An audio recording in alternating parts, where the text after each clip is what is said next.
Hello hello hello good morning sir. Good morning.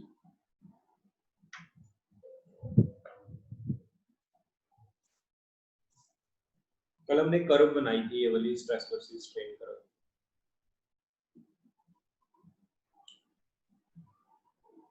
इस तरफ strain था, यहाँ था स्ट्रेस। कर्व में क्या था, ये पॉइंट ए है और ऐसे पॉइंट बी है और ये पॉइंट सी है और ये पॉइंट डी था और ये पॉइंट ई था।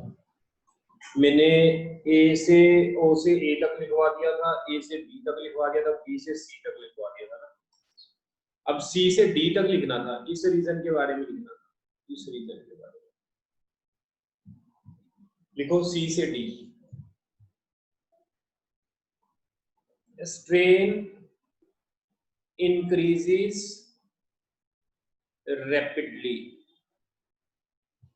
For small stress. बहुत थोड़ा सा स्ट्रेस से स्ट्रेन बहुत ज्यादा इंक्रीज हो रही है। देखो बच्चों, ये स्ट्रेन जो है बहुत ज्यादा बढ़ रही है इधर को, थोड़े से स्ट्रेस से, ठीक है। And reached eight ultimate stress. कौन से पॉइंट पर पहुंच जाएगा ये? अल्टीमेट स्ट्रेस पर पहुंच जाएगा, इसको बोलते हैं अल्टीमेट स्ट्रेस। डी से ई, डी से ई में क्या था? additional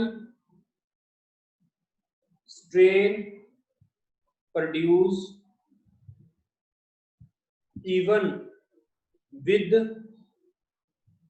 reduced stress। यहां पर स्ट्रेस देखना कम हो रही है, इतने वाले पार्ट में स्ट्रेस कम हो रही है, नीचे आ रहा है, लेकिन स्ट्रेन भी इंक्रीज हो रही है, स्ट्रेन कम नहीं हो रही।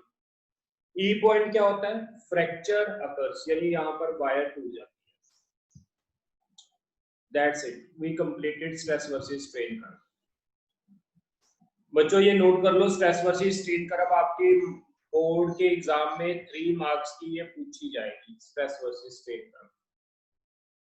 अब इसके बिहाफ पर मैं आपको क्वेश्चंस करवाऊंगा 2-3 स्ट्रेस वर्सेस स्ट्रेन कर्व पर,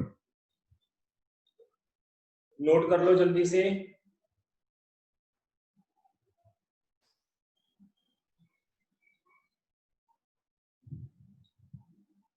रब कर दूं? Yes sir. तो क्वेश्चंस करेंगे। अब क्वेश्चन से पहले ना मैं आपको कंक्लूजन लिखवा रहा हूं, लिखो conclusion. Conclusion from stress versus strain curve. बच्चों ये कुछ कंक्लूजन है, मैं कर्व को फिर बना रहा हूं यहां पर साइड पर।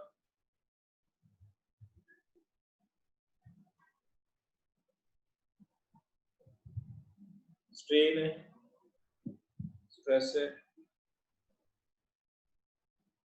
पॉइंट ए है, पॉइंट बी है, पॉइंट सी है, पॉइंट डी है और पॉइंट ई है। इसको बोलते थे फ्रैक्चर पॉइंट, इसको क्या बोलते थे डी पॉइंट को? ऑल्टरनेट ना अल्टीमेट स्ट्रेस। सी पॉइंट को क्या बोलते थे? Yield point.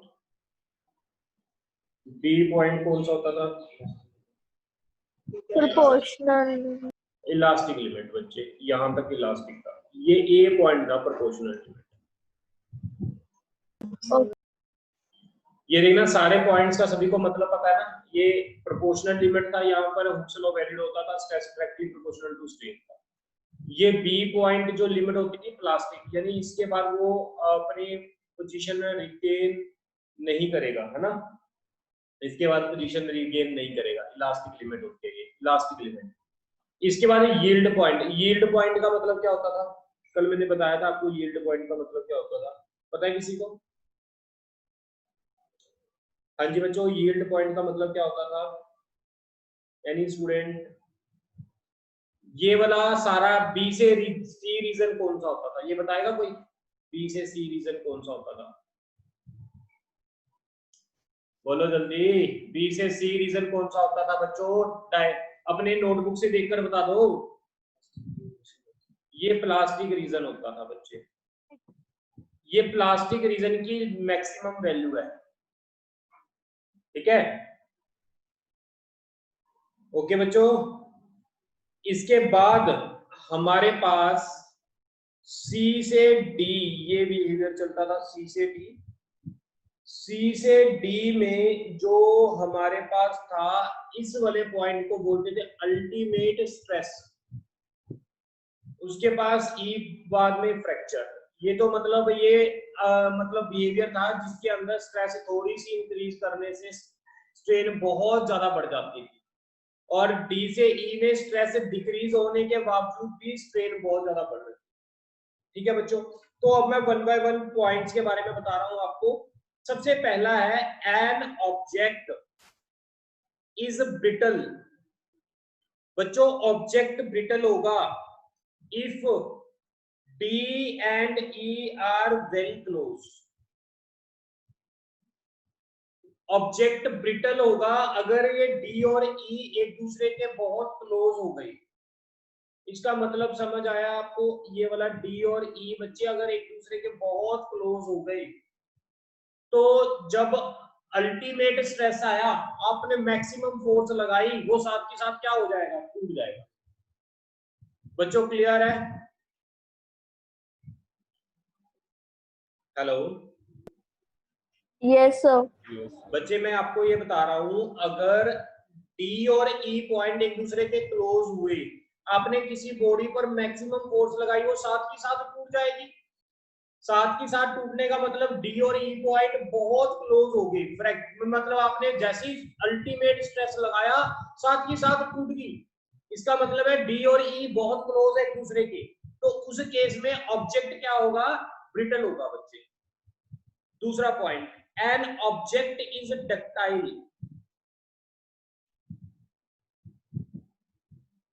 ब्रिटल का मतलब होता है टूटना, which can break,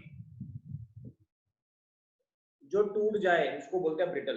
ductile, an object is ductile. Ductile का मतलब क्या होता है? Which can not break easily. Which is used in wires. Which can not, बच्चे एक minute, an object is ductile which can not break easily, जो आसानी से टूट ना सके। ऑब्वियसली ये किसमें यूज होगा? वायर्स में यूज होगा, है ना? An object is ductile if D and E are far away from each other. बच्चे ये मैं बहुत इंपॉर्टेंट पॉइंट बता रहा हूं, ये आपके काफी क्वेश्चंस क्लियर करेगा, ये कहीं दिए नहीं हुए पॉइंट्स, इसको ध्यान से आप नोट कर लो। एन ऑब्जेक्ट इज डक्टाइल, अगर ऑब्जेक्ट डक्टाइल होगा तो डी एंड ई एक दूसरे से बहुत ज्यादा दूर होंगे, यानी ऑब्जेक्ट जल्दी जल्दी टूटेगा नहीं। ओके बच्चों,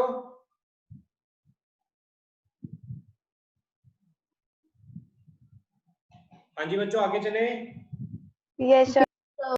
अगला पॉइंट है elastic substances like rubber have large elastic region। जो इलास्टिक सब्सटेंसेस होंगे उनका लास्ट इलास्टिक रीजन होगा ओ से बी तक, रीजन उतना ज्यादा होगा।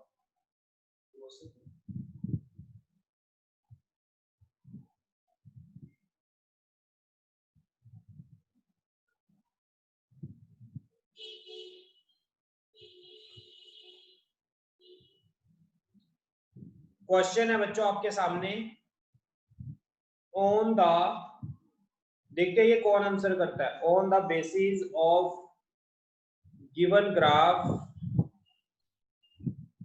कमेंट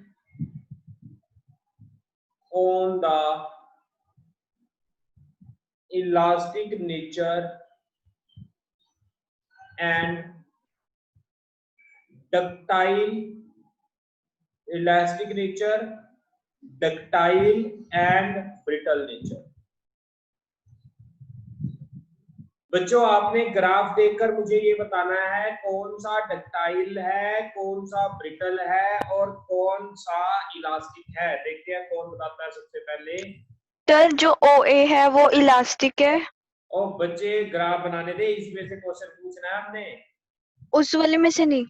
नहीं, वो तो उसमें तो सारा बताया था ना मैंने, किसको ओके ब्रिटल बोलेंगे या डक्टाइल। अब मैं आपको ग्राफ ड्रॉ कर रहा हूँ, आपने इस ग्राफ में से देखकर मुझे बताना है कि कौन सा डक्टाइल है, कौन सा ब्रिटल है, कौन सा इलास्टिक है। ये जो ए पॉइंट है ये वाला है,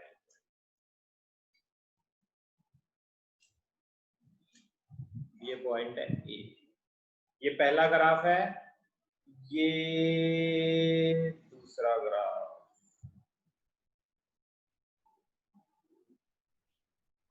ये पॉइंट बी है। ये जो है वो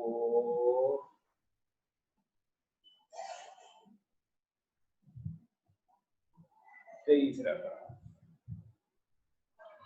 अब आपने बताना है इनमें से कौन सा ग्राफ इलास्टिक बिहेवियर शो कर रहा है, कौन सा ब्रिटल, कौन सा ductile. OA elastic behaviour show कर रहा है। Oh very good. Yes OA elastic है। OB है सर वो sir OB plastic. Sir OB brittle है और OC डक्टाइल।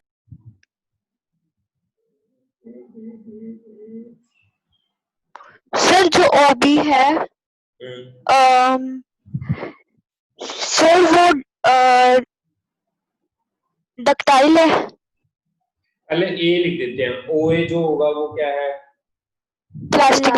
Elastic behaviour. ओए इज इलास्टिक। ये कैसे पता लगा? क्योंकि इसके अंदर बच्चे हमारे पास, अगर मैं बात करूं, ये देखो ना इलास्टिक रीजन ज्यादा है, स्ट्रेट लाइन वाला ज्यादा है ना। बच्चे याद रखना, जिसकी स्लोप जितनी ज्यादा होगी, ये स्लोप है, ये जिसकी स्लोप जितनी ज्यादा होगी, ऐसे स्ट्रेट लाइन जितनी ज्यादा होगी, स्लोप जितनी ज्यादा होगी, वो उतना ज्यादा इलास्टिक। सर OB ब्रिटल है। OB ब्रिटल है। यस सर OC डक्टाइल है। OC डक्टाइल है।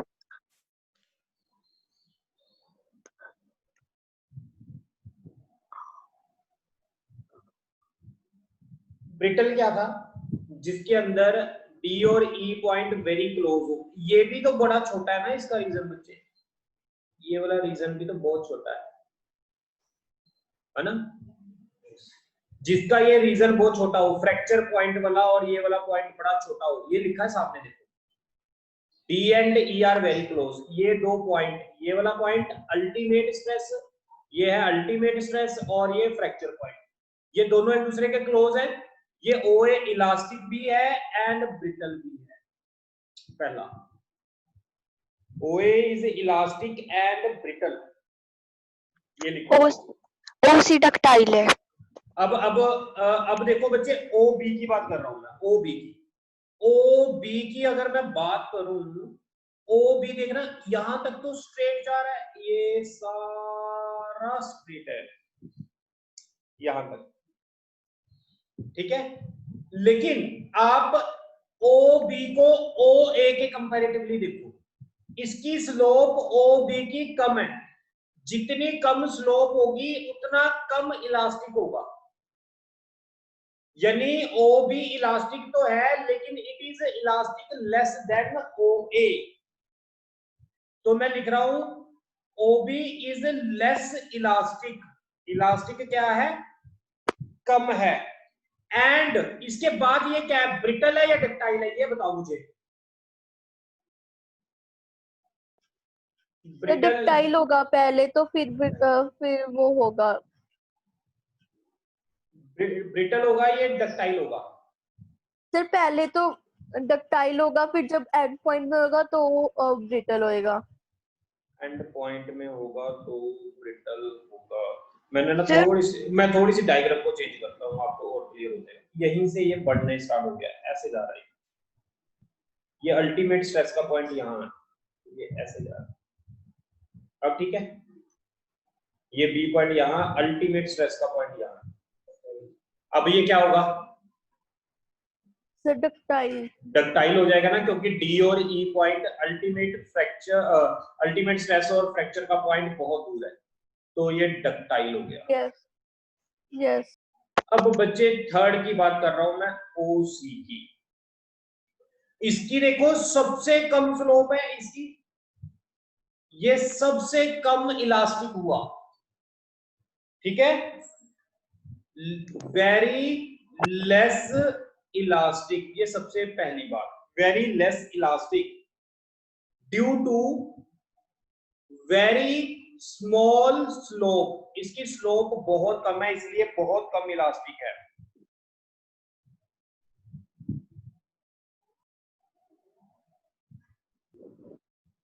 यहां तक क्लियर है?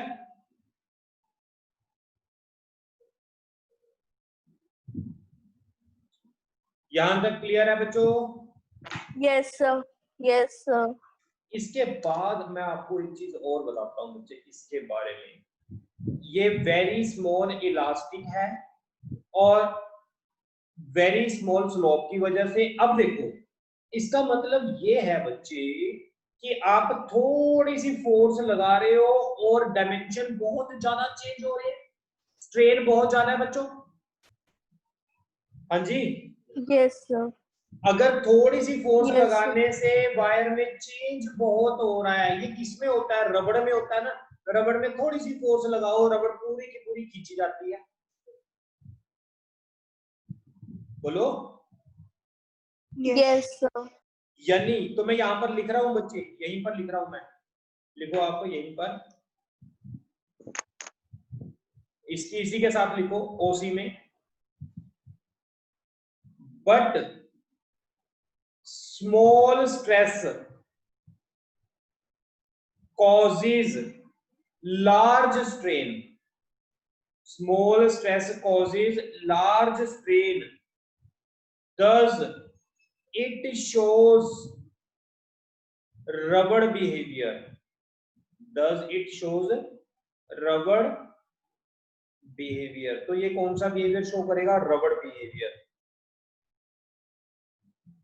और इसको एक नाम और भी देते हैं, elastomers, this is also called elastomers, elastomers,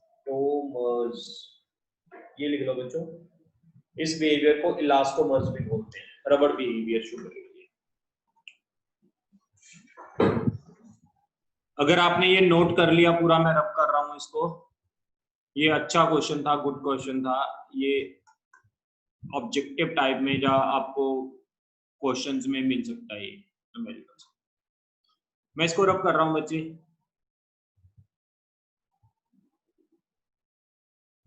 अब आपको मैं बहुत अच्छा कॉन्सेप्ट बता रहा हूं, हमारा ऑलमोस्ट ये चैप्टर खत्म होने वाला है, कल के लेक्चर में हमारा चैप्टर खत्म हो जाएगा। अब मैं थोड़ा सा इस चैप्टर का टफ पार्ट करवाऊंगा बच्चे, थोड़ा सा, ज्यादा नहीं करवाऊंगा, ज्यादा एडवांस में नहीं करवाऊंगा, थोड़ा सा ही पार्ट करवाऊंगा आपको, लेकिन इससे आपके काफी न्यूमेरिकल्स सॉल्व होंगे, इससे आपको न्यूमेरिकल सॉल्व करने में काफी हेल्प मिलेगी। ठीक है बच्चों, करें स्टार्ट। तो क्वेश्चन है Yes, हमारे sir. पास बच्चों, यहाँ पर मैंने एक ऐसे वायर हैंग कर दी, ये मैंने वायर हैंग कर, इसके साथ मैंने लोड भी हैंग कर दिया एम मास, इस वायर की लेंथ है एल, एरिया जो है इसका ए, और यंग्स मॉडुलस है वाई। ठीक है यहां तक बच्चों? तो क्वेश्चन है, let us consider one massless elastic rod. Massless elastic rod का मतलब समझ गए बच्चे क्या है? जो ये रोड हैंग की हुई है इसका मास बहुत कम है। इसका मास मैं मान ही नहीं रहा, यहां मैंने इसका रोड का मास नहीं लिखा कहीं पर भी। अब आप देखो ध्यान से, having length L, area A and Young's modulus Y. If mass M is suspended end of the rod, rod के एंड से मास लगा दो, then find elongation in given light rod। तो elongation पता कर दिया। बच्चे क्वेश्चन क्लियर हुआ आपको? Yes sir. क्वेश्चन क्या है, जब रॉड के साथ मैंने ये वेट लटका दिया तो रोड में कितनी एलोंगेशन होगी, कितनी इसकी लेंथ बढ़ जाएगी वो बतानी है। ठीक है, चले आगे। हाँ बच्चे, सर डेल्टा एल निकालना है ना इसमें? ओ वेरी गुड, डेल्टा एल निकालना है। तो कैसे कैलकुलेट करेंगे बच्चों डेल्टा एल?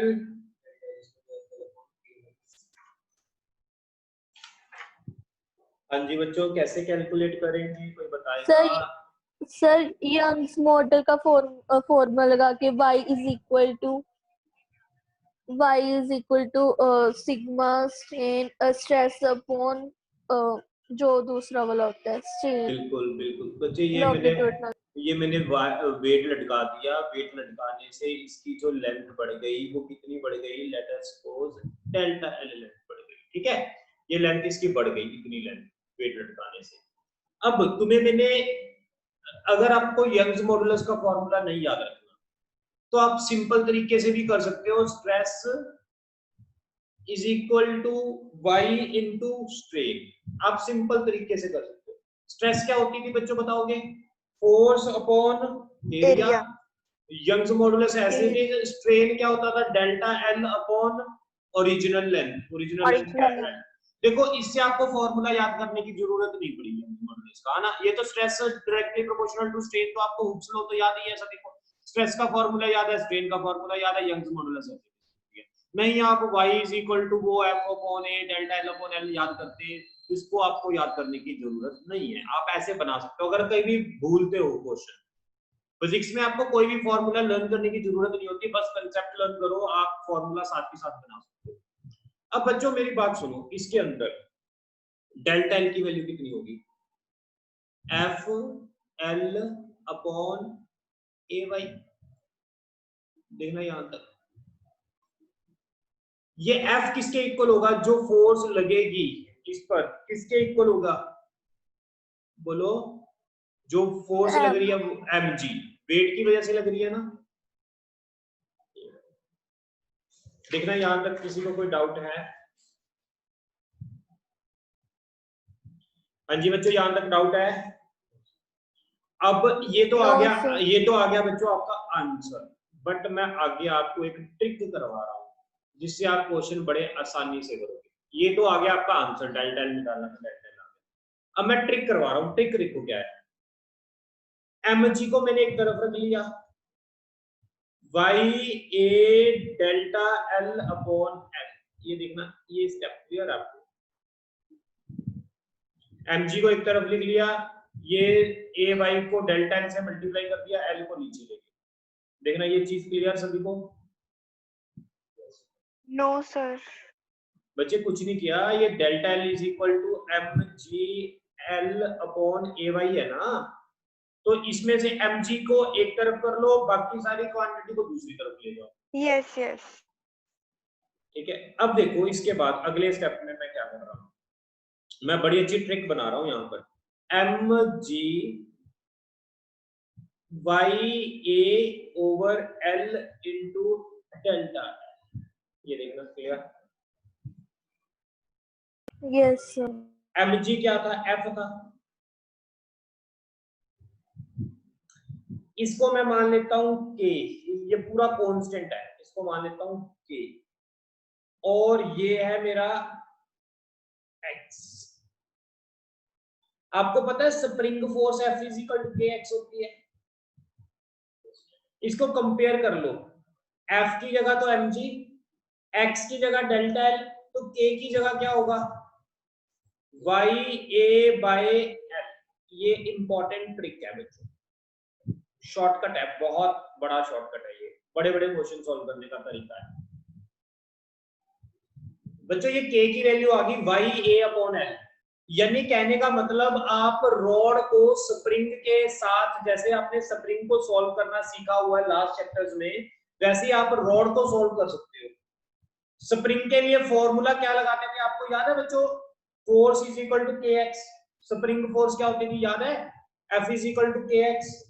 तो स्प्रिंग को आपने सॉल्व किया हुआ है, अब F इज इक्वल टू के एक्स स्प्रिंग वाला फॉर्मूला लगा दो और k की वैल्यू क्या रख दो, YA अपॉन L रख दो, तो आप क्वेश्चन सॉल्व कर सकते हो बच्चों। ये मैं क्वेश्चन आपको एग्जांपल से सॉल्व करवा रहा हूं, अगले क्वेश्चन ये नोट कर लो कंसेप्ट। यहां तक तो हमारा आंसर था, ये मैंने मल्टी कंसेप्ट स्टार्ट किया है क्वेश्चन, इसको पिछले कंसेप्ट के साथ कंपैरिजन करके आगे के क्वेश्चन को आसान बनाने का तरीका है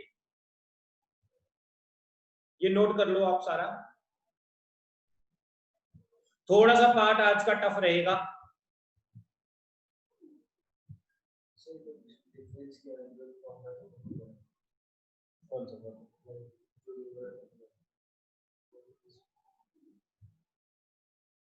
नहीं ये तो मैंने ये बताया, अगले में बताऊंगा। मैं रब कर रहा हूं बच्चे, इसको नोट कर लिया सभी ने? Hello yes sir. बच्चों मैं रब कर रहा हूं इसको, नोट कर लिया आपने? लो बच्चों क्वेश्चन है, पहले तो कंसेप्ट समझ लो, कंसेप्ट क्या है बच्चे। ये एक वायर है, वायर के साथ मास अटैच कर दिया m, एक स्प्रिंग लगा दिया बच्चे मैंने यहां, स्प्रिंग के साथ लगा दिया मास m। वायर को मैं स्प्रिंग मान सकता हूं, स्प्रिंग कांस्टेंट k की वैल्यू क्या होगी, बस ये बता दो। स्प्रिंग कांस्टेंट k की वैल्यू कितनी होगी, वायर को स्प्रिंग अगर मानेंगे तो k की वैल्यू क्या होगी, a y upon L L. Yes. तुम्हें पता है F किसके इक्वल होता था स्प्रिंग के लिए, F is equal to kx, F की value mg, k as it k की वैल्यू क्या पुट करेंगे, a y upon l। x की जगह अब x जो होती है वो एक्सटेंशन होती है, जब आप फोर्स लगाते हो तो एक्सटेंशन जो होती है वो हमें x पता करनी होती है, तो x कितना आ गया, mg l अपॉन ay। इसको x को आप डेल्टा l भी लिख सकते हो। यस।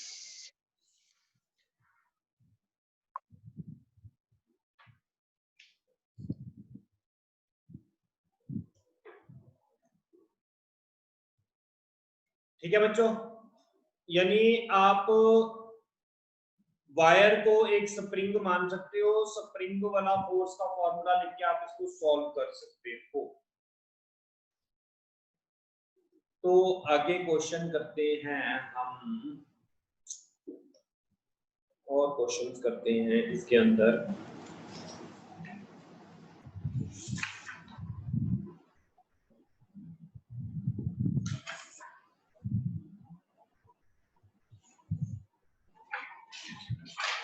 लिखो बच्चों, इलास्टिक पोटेंशियल एनर्जी। अब आपको बेनिफिट क्या होगा समझो, इसका बेनिफिट क्या है, आपको याद है स्प्रिंग की इलास्टिक एनर्जी क्या होती थी, स्प्रिंग की इलास्टिक एनर्जी कौन बताएगा कितनी होती थी, स्प्रिंग की इलास्टिक एनर्जी हमने डिराइव की हुई है बच्चों। स्प्रिंग की इलास्टिक एनर्जी क्या होती थी, सक्षम, सागर, कोई बताएगा बच्चा? तेजस्वी आपने किया हुआ है? No sir. ओके, ये बच्चे स्टार्टिंग के चैप्टर में था, न्यूटन लॉ ऑफ मोशन में स्प्रिंग की इलास्टिक एनर्जी होती थी हाफ के एक्स स्क्वायर। हाँ जी बच्चों, होती थी कि नहीं? यस। ओके बच्चों, अब बच्चे मैंने वायर में इलास्टिक एनर्जी पता करनी है।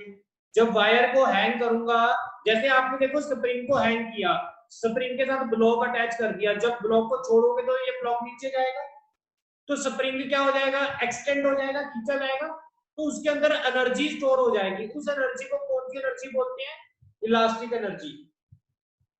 जो इलास्टिक एनर्जी आपने ऑलरेडी कैलकुलेट की हुई है, जिसको नहीं पता वो आप लर्न कर लो। जैसे स्प्रिंग को खींचोगे तो उसके अंदर एनर्जी स्टोर हो जाएगी, उस एनर्जी की वैल्यू कितनी होती है बच्चे? हाफ के एक्स स्क्वायर। अब हमने इलास्टिक पोटेंशियल एनर्जी किसके अंदर पता करनी है बच्चों? बोलो, वायर के अंदर पता करनी है। अब मैंने आपको ट्रिक क्या बताई है बच्चों? वायर को हम क्या मान सकते हैं? स्प्रिंग मान सकते हैं बच्चों। वायर को मैंने क्या मानना है? ये वायर है, जब वेट लटकाया तो वायर की लेंथ बढ़ गई थोड़ी सी। कितनी लेंथ बढ़ गई? डेल्टा एल लेंथ बढ़ गई। इसको मैं क्या लिख सकता हूँ? स्प्रिंग लिख सकता हूँ। मैंने आपको बताया था, इसको मैं स्प्रिंग लिख सकता हूँ बच्चों।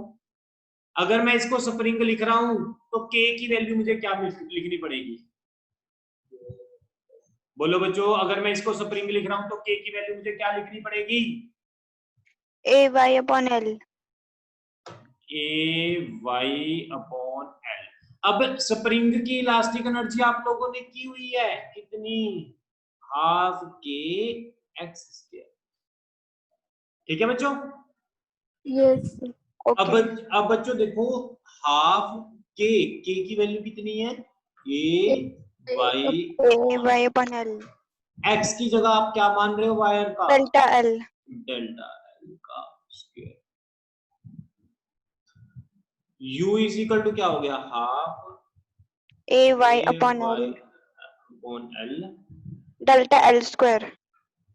डेल्टा एल का स्क्वायर। इसको मैं ब्रेक कर रहा हूं, delta L into delta L. देखना यहां तक क्लियर बच्चों इतना? यस। अब मैं एक चीज और कर रहा हूं यहाँ पर, ये देखना, मैंने एल से डिवाइड कर दिया, एल से मल्टीप्लाई। क्लियर है? यस। अब बच्चों आप ये देखो ध्यान से, अगर आप यहाँ पर अगर देखोगे हाफ, ये डेल्टा एल बाई एल क्या होता है? बोलना सर स्ट्रेन। स्ट्रेन होता है, अपसाइलन। ठीक है? अच्छा मुझे ये बताना, इसके अंदर अगर मैं बात करूं, अगर हम बात करें यहाँ पर, ये बताना मुझे, आपको याद है यंग्स मॉडुलस का फॉर्मूला क्या होता था? यंग्स मॉडुलस का स्ट्रेस अपॉन स्ट्रेन। स्ट्रेस क्या होता था? सिग्मा। स्ट्रेन क्या होता था? एप्सिलॉन, यानी delta L by L. Yes. तो सिग्मा किसकी इक्वल हो जाएगा बच्चे? Y delta L by L. देखना, यस। डेल्टा यानी वाई डेल्टा एल, मैं ब्लू पेन से टिक कर रहा हूं, Y delta L then L. L. इसकी जगह मैं तीनों की जगह क्या लिख सकता हूँ? सिग्मा। देन ए एल बच गया। देन क्या बच गया? ए एल बच गया। एरिया इनटू लेंथ क्या होता है? Area into length sir volume. Yes. ठीक है, यहां तक। एनर्जी अपॉन वॉल्यूम क्या आ जाएगा? Half epsilon into sigma. इसको बोलते हैं एनर्जी पर यूनिट वॉल्यूम को एनर्जी डेंसिटी, यू के पैर में टी। इसको बोलते हैं एनर्जी डेंसिटी। सर ये बोर्ड्स के लिए इंपॉर्टेंट है क्वेश्चन? अभी तो करवाया है, 3 नंबर का पक्का आएगा बोर्ड में। ये डेरिवेशन है बच्चे, पता बात क्या है? ये डेरिवेशन है कंप्लीट, जो कोई भी डेरिवेशन होती है वो बोर्ड के लिए इंपॉर्टेंट होती है, इसका रिजल्ट इंपॉर्टेंट है फॉर कंपटीशन, ये रिजल्ट है कंपटीशन के लिए एनर्जी डेंसिटी का। अब मैंने इसको इजी बनाने के लिए, इलास्टिक पोटेंशियल एनर्जी को इजी बनाने के लिए अपने एक ट्रिक यूज की। वो कौन सी ट्रिक यूज की? मैंने वायर को स्प्रिंग मान लिया, के की वैल्यू को AY/L यूज किया। ये इलास्टिक पोटेंशियल एनर्जी जिन बच्चों ने पिछले चैप्टर किया है उनको तो पता ही है, स्प्रिंग के अंदर एनर्जी ये होती है, के की वैल्यू पुट करनी है, एक्स की वैल्यू पुट करनी है, फॉर्मूला आ गया।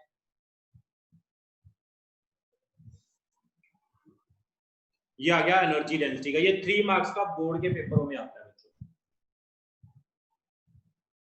ओके, समझ आ गया सभी को? Yes sir.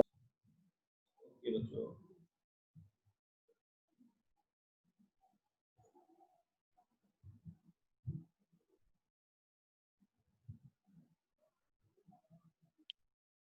सर आगे फिर चलो। सैटरडे को टेस्ट है, इसी चैप्टर का होगा? हाँ बिल्कुल बिल्कुल बिल्कुल, इसी चैप्टर, ये चैप्टर कल कंप्लीट हो जाएगा, परसों हम इसकी रिवीजन कर देंगे।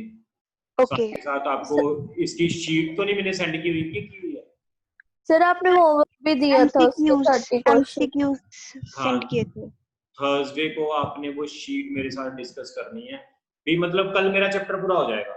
कल परसों आप मेरे से शीट डिस्कस करना, जो डाउट होंगे वो ले लेना। सैटरडे को आप पूरी शीट का ऑब्जेक्टिव टाइप टेस्ट दे देना। ऑब्जेक्टिव टाइप भी दे सकते हो, ऑब्जेक्टिव पहले ऑब्जेक्टिव दे देना फिर सब्जेक्टिव देना, बात तो एक ही है, ठीक है? सर उसी शीट का देना है? हाँ उसी शीट में से वैसे ही क्वेश्चन आएंगे, वो ही क्वेश्चन नहीं आएंगे, वो प्रैक्टिस करोगे तभी क्वेश्चन सॉल्व कर पाओगे आप। ओके, मैं रब कर रहा हूँ इसको।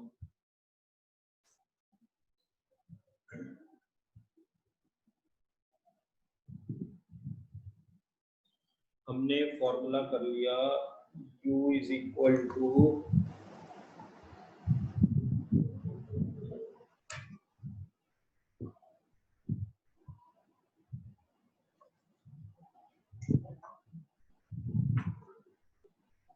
बच्चों, आपने मुझे एक दो क्वेश्चन करके दिखाने हैं। जैसे ये 2 वायर हैं, ये थोड़ा सा एडवांस का क्वेश्चन है, थोड़ा सा।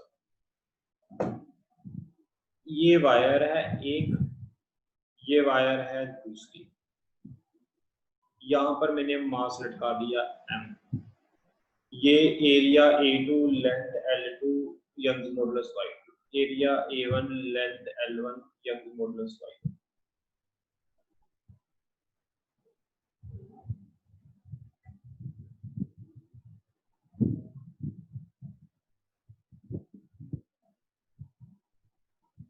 हाँ जी बच्चों,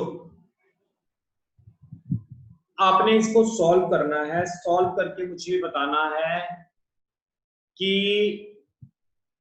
आपको याद है ये स्प्रिंग, 2 स्प्रिंग को सॉल्व किया हुआ हमने। 2 स्प्रिंग अगर ऐसे लगे हुए हो, एक का स्प्रिंग कांस्टेंट K1 है, एक का स्प्रिंग कांस्टेंट K2 है, तो इसका K इक्विवेलेंट क्या होता है बताएगा कोई? K1 K2 upon K1 plus K2। अगर 2 स्प्रिंग ऐसे लगे हुए हो बच्चों, जल्दी बताओ, इसका स्प्रिंग कांस्टेंट कितना होता है? K1 plus K2। अगर दो स्प्रिंग ऐसे लगे हुए हो, K1 अपॉन K2। नहीं बच्चे, ये भी होता है K1 प्लस K2। इसका मतलब है पैरेलल, ये भी पैरेलल में है, ये सीरीज में है दोनों। ओके, पैरेलल का मतलब क्या होगा? जब ब्लॉक के स्प्रिंग के दोनों एंड ब्लॉक से जुड़े हो। देखना, इस स्प्रिंग के भी दोनों एंड ब्लॉक से जुड़े हुए हैं, लेकिन इन दोनों स्प्रिंग के दोनों एंड ब्लॉक से नहीं जुड़े हुए, तो ये सीरीज में हो जाएगा। अब सीरीज में ये वाला फॉर्मूला, पैरेलल में ये वाला फॉर्मूला, ये पैरेलल की केस है। अब मुझे ये बता दो बच्चों, ये किसका केस है? सीरीज का है या पैरेलल का है? सर ये सीरीज। सीरीज में K1 की वैल्यू कितनी हो जाएगी? A1 Y1 upon L1, A2 Y2 upon L2। तो फॉर्मूला कौन सा लगा देंगे? K equivalent is equal to K1 K2 upon K1 plus K2। तो वैल्यू पुट कर देनी है आपने, आंसर आ जाएगा। बोलो क्लियर है? Yes sir. ये बहुत एडवांस के क्वेश्चन थे, बिल्कुल इजी वाली ट्रिक से सोल्व हो गया हमारे।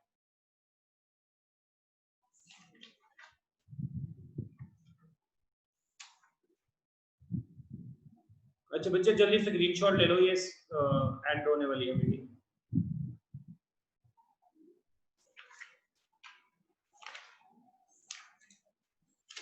कल हमारा चैप्टर खत्म हो जाएगा, ये बस इतना ही करना है आज के लिए।